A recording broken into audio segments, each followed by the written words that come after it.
Jerusalem correspondent Irris Makler, who joins us now. Irris, I don't expect there's a huge amount of optimism on the part of the Palestinians with regards to any particularly significant breakthroughs on this trip by the US president.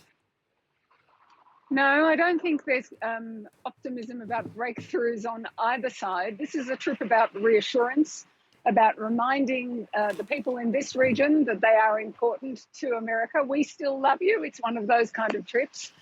And I think what the Palestinians want is a political solution to be enforced from outside. And I don't think that's what Washington's about today. I have heard reports that the Palestinians want Joe Biden to call for an end to the building of Jewish settlements in the occupied West Bank. They're not going to get that. They are going to get funding announcements. That is going to come both in Jerusalem and in Bethlehem, that is East Jerusalem, which will one day the Palestinians hope be their capital in this city, if it should ever be divided again, and in Bethlehem, which is definitely in the occupied West Bank, and where Joe Biden will be meeting with Palestinian President Mahmoud Abbas. So the aim is to shore up Mahmoud Abbas, an increasingly unpopular leader, it must be said, if you just look at the polls in Palestinian areas. He has been in power a very long time. He is an old man, perhaps a less energetic old man than Joe Biden, and an older man than Joe Biden.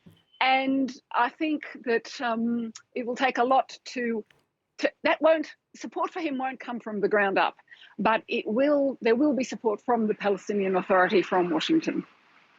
Indeed, and it looks like there could be some speeches in the offing there. We'll take them as soon as perhaps we hear from the US president.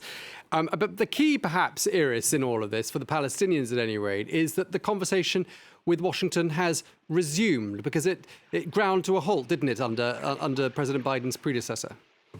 Absolutely. There was literally no conversation, no discussion. They weren't present at meetings. That was a Palestinian choice, but they were so outraged by the proposals being put forward under the Trump administration that was their demand. So now we are seeing a rapprochement, a return. The conversation is opening.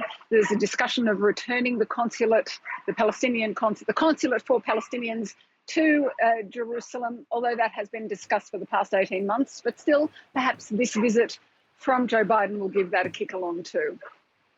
Absolutely. And then, of course, he heads to Saudi Arabia after that.